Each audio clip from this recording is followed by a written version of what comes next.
And I hope to share with you the things that I've learned that took me, 46 years? This could possibly be good for adults too, if your parents want to listen. Anyhow, it's just the things that took me forever through trial and error to learn. See, people have this thing that they talk about in life. They call it karma. What goes around comes around.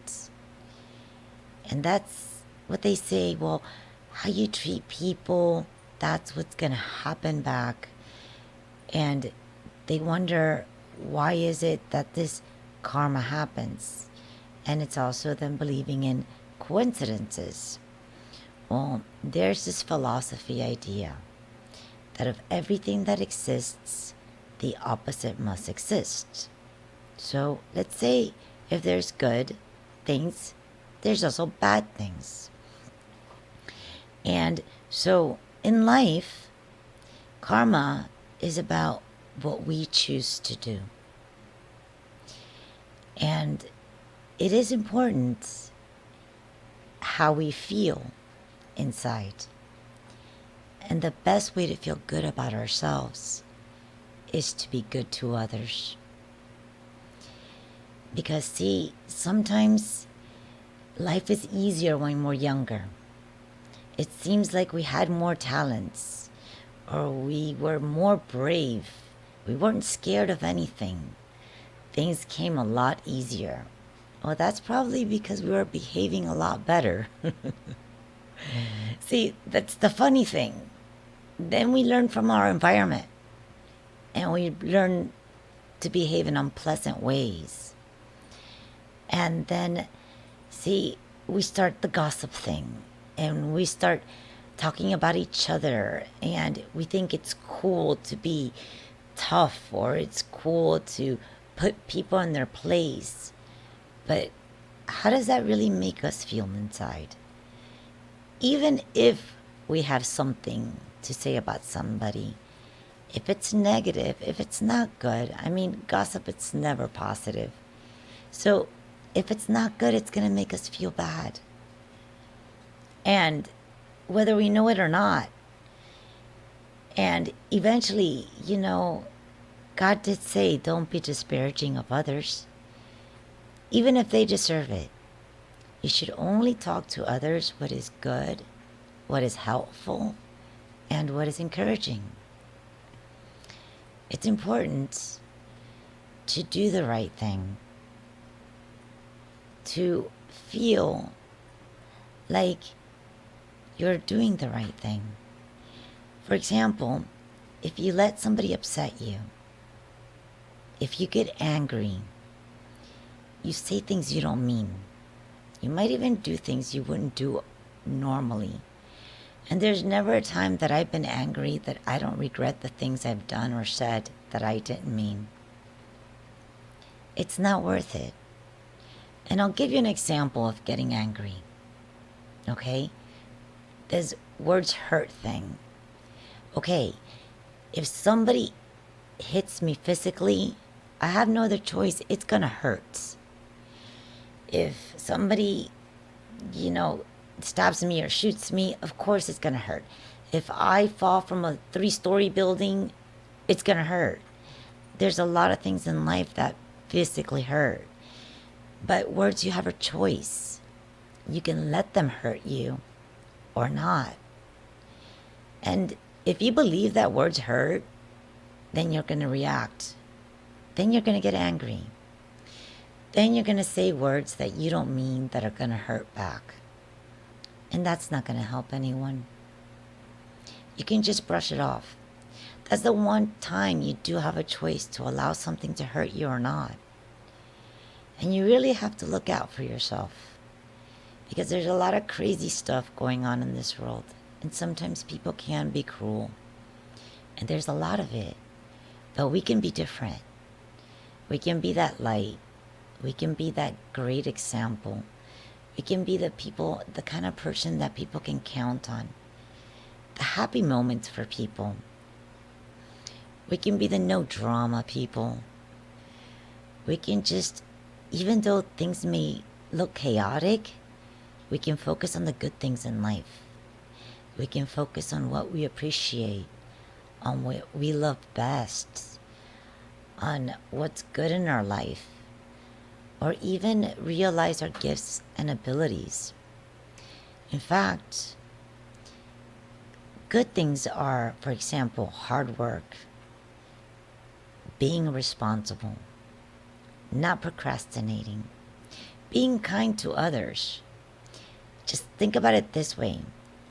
How you treat others is like how you're treating Jesus, because God loves us all equally.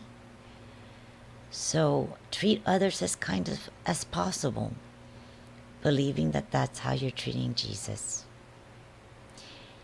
When you work hard, any work that you do is always in the service of others. And believe that everything that you do for Jesus. So give it your best shot.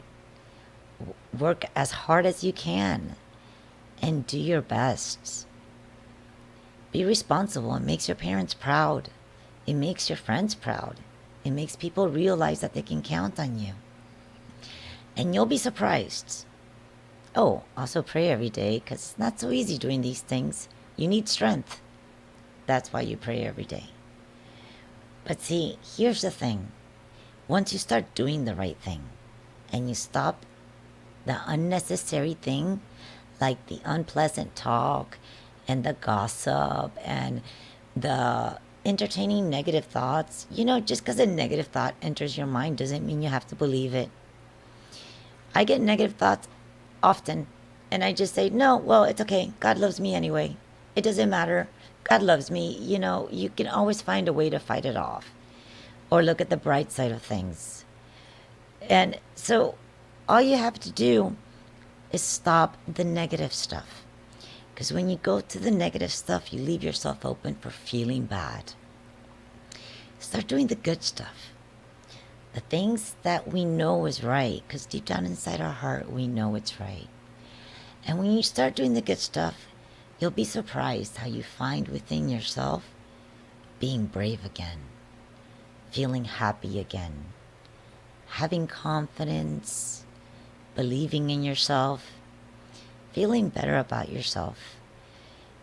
You can never, if giving in and sleeping all day and watching TV all day and not doing anything, that never made me feel good about it, about anything.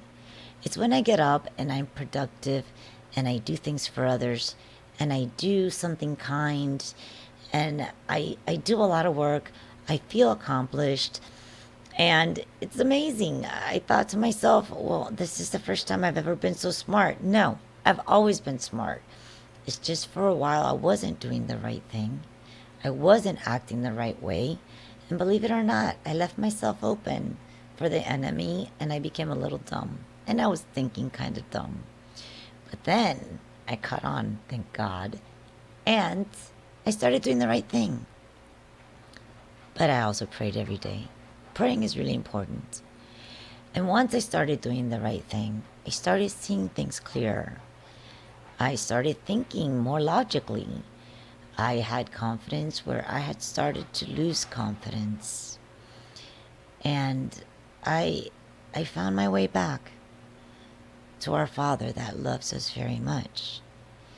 I know you guys are young, you probably don't read the Bible. But Jesus, he gave a lot of good advice. Advice that would benefit us. Advice that would make things better for us. Advice that would make us better people and help us shine and be the best person that we can be.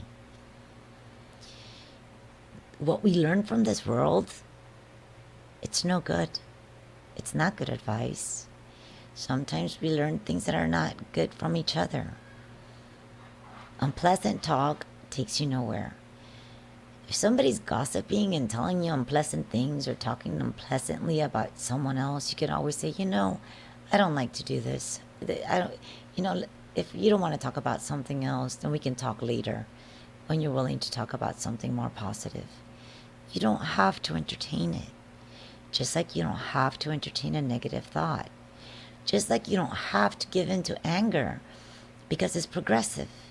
Once you give in to anger, then now you've opened that up. And now it's easier to become angry. And then you get more angry. And trust me, life will become challenging. And it may become more challenging as you get older. And so if you learn to just let yourself get angry really easily, it's going to get worse. And then one day you'll be controlled by anger. And then you'll feel miserable about yourself because you feel like an ogre. And then you'll learn about depression.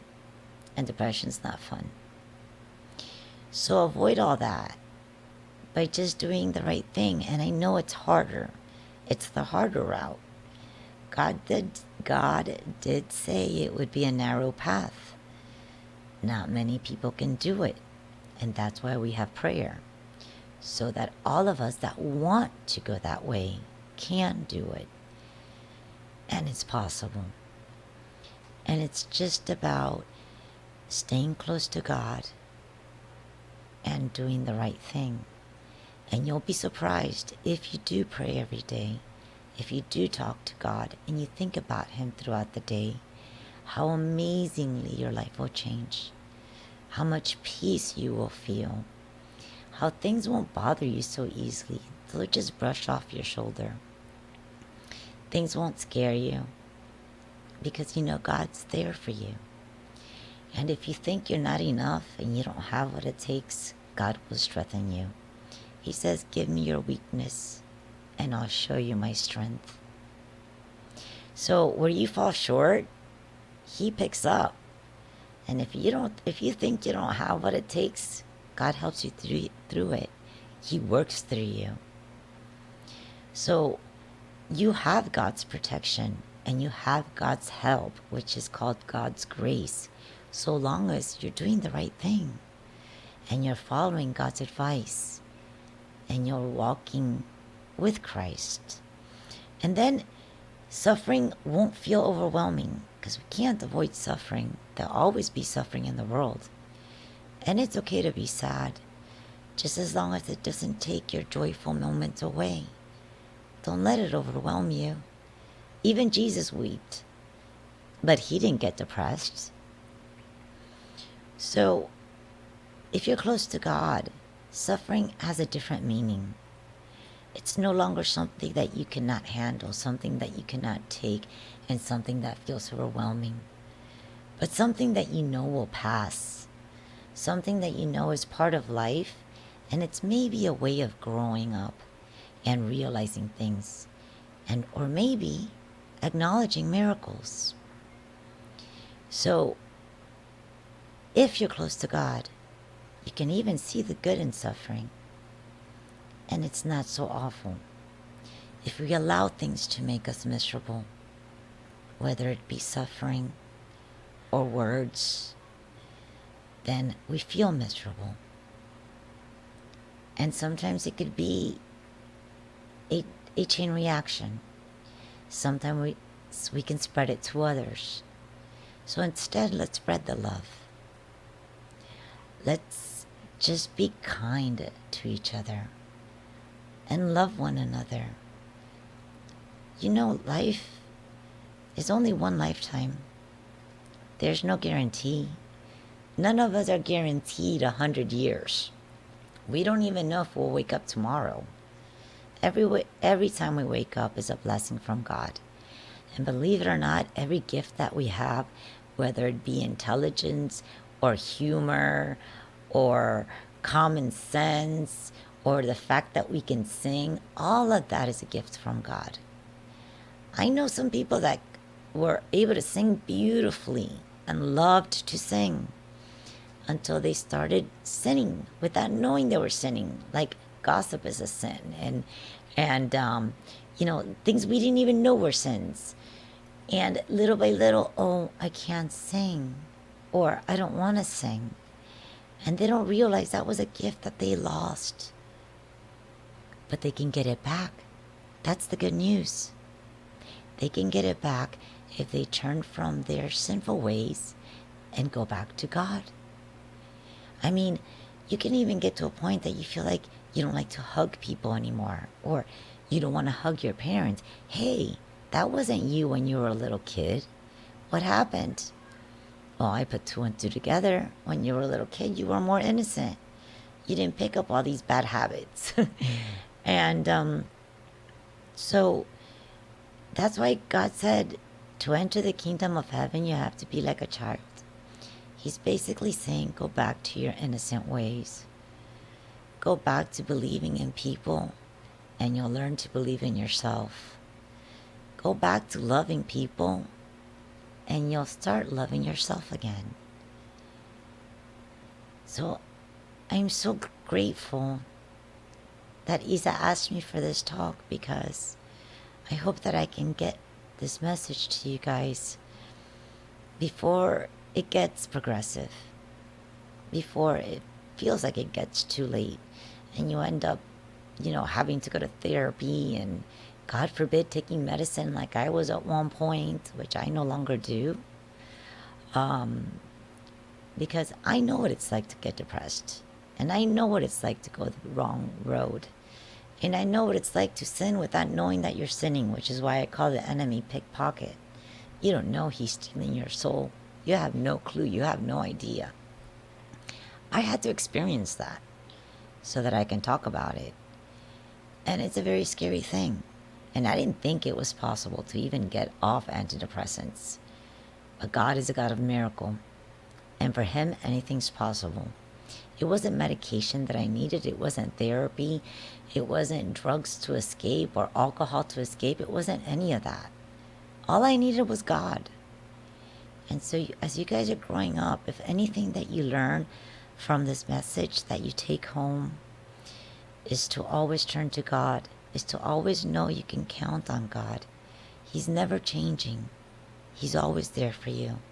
And no one in this world loves you more than God, and is willing to do more for you. And you'd be amazed how many things he can offer you, that more than this world could ever offer or guarantee, as long as you're close to him, as long as you're with him, as long as you want to know him as well as he knows you. Because you're not here by a coincidence. God doesn't make mistakes. You are carefully planned, each and every one of you. Each and every one of you is a miracle. And each and every one of you has an awesome purpose, one that God intends for you. Otherwise, you wouldn't even be existent. Do you think one day we just poof appeared in this world? No, but here's the great news. There is a God, and he's omnipotent, and he's our Father, and he loves us dearly. And that's something to strive for. That's something to put some effort for. Because look at the effort he put for us, where he did the biggest humiliating act, that being God and being all-powerful, he allowed his own creation to crucify him. And that's how deep his love runs for us, that as they were crucifying him, he said, God, forgive them, for they do not know what they're doing. So when we feel that we want to feel like hurt or insulted by someone, or, just think about that. Imagine even God, being God, did not feel insulted. If you feel that you're going to suffer, imagine God's mother, Mary, what it was like for her knowing that her son was God and he was being crucified. But it was for the greater good. And so their love for others was bigger than what was going on and what was happening to them. If we can learn to love others more or as much as we love ourselves, then we are like Christ. And if we are like Christ, we will feel a peace that you can never imagine. It's a peace like no other. So, for Isa, for Michelle, for whoever else wants to listen, just try to do the right thing. Treat others, yes, how you would even treat yourself. And how would you like to be treated? But most importantly, treat others the way you think that God would treat them. Look at things with compassion and understanding. Choose joy. Choose happy rather than misery. There's nothing more beautiful than a happy person. You know, you can be miserable and be sad and, yes, turn to friends, but you make them sad. I never, when I was sad, I never turned to a friend. I kind of isolated. I only wanted to be happy moments for people. But it's even better when you're happy for yourself. Because when you choose joy, you glow, it illuminates, it makes others around you happy. Make your time here on earth count, however long it may be. Make every day count. Make every moment count. Make the best out of it. Wake up every day with a prayer. Oh, and make your bed. That helps. And make your bed to the best of your ability. I guarantee you, if you make your bed really, really good, the rest of your day, you'll be productive. It really works. As simple as that. Just by being disciplined and doing the right thing. Simple as that. Just by being disciplined and doing the right thing to begin with. A prayer and make the bed. Oh, and it's good also to pray at night. It helps you sleep. And sleep is very restorative. And guys, don't ever stop giving up on hope. Because as long as there's a God and there's an omnipotent Father that loves us, there's always hope. The enemy wants you to despair. And there'll be moments and there'll be times that feel like you're going to be going into despair. Just never give up. Know that God loves you. And peace.